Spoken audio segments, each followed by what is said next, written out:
I'm here today in Church Farm in Iworth in Bedfordshire, talking to Peter Kendall, who is not only a local farmer, he is also the president of the Farmers Union. Good morning, Peter. Good morning and welcome to this part of Bedfordshire. Being a farmer and understanding farming is an important part of why I do the job. So you must have seen a lot of changes in your farm here in Bedfordshire. What would your grandfather be saying about the farm if he was to be here with us?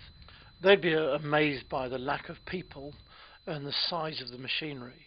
When I first started farming 20 odd years ago, there would have been 14 full-time people on the farm. Today a combine can do in an hour what it used to do in a whole day.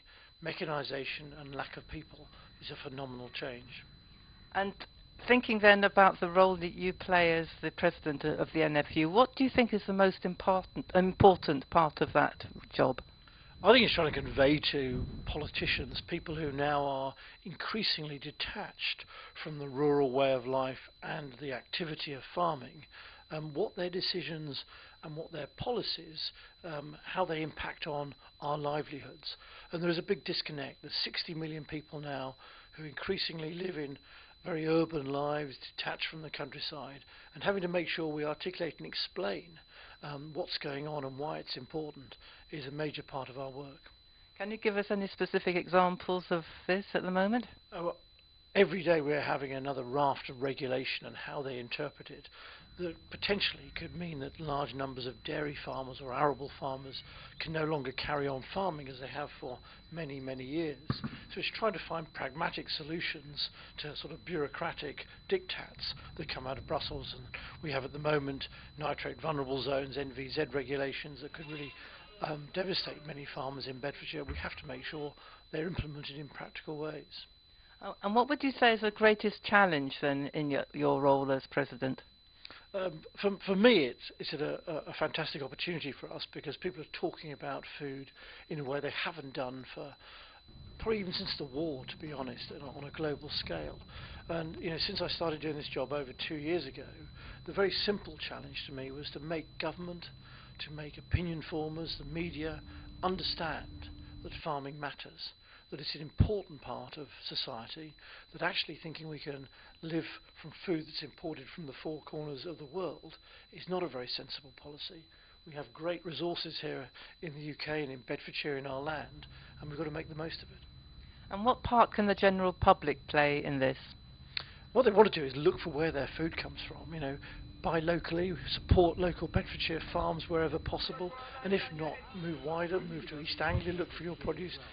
Look for where the farm it's produced on, and as a symbol of making sure it meets British standards, UK standards and traceability, look for the red tractor logo, because that means it is British, it does meet all our welfare and environmental standards that are imposed on British farmers, and that way you'll keep more farmers prosperous, hopefully, in Bedfordshire and in the UK. I understand that you used to be a young farmer here in Bedfordshire and that they've got a rally happening on the 17th of May at Shuttleworth. What are your memories and what are your thoughts about Young Farmers Clubs? The Young Farmers, for me, was a fantastic way of meeting farmers locally and throughout the country, actually. And it's a great leveler because many of them will tell you that I get above my, you get full of the importance of a job I might do now, and having local people involved in farming really keeps your feet pinned to the ground. And you also have the feedback then of the problems people face, making sure that we give the right image to the public of what's going on. But what I learned out of Young Farmers was lots of skills. It's a great opportunity to train, to public speak, to compete, to learn to lead people as well.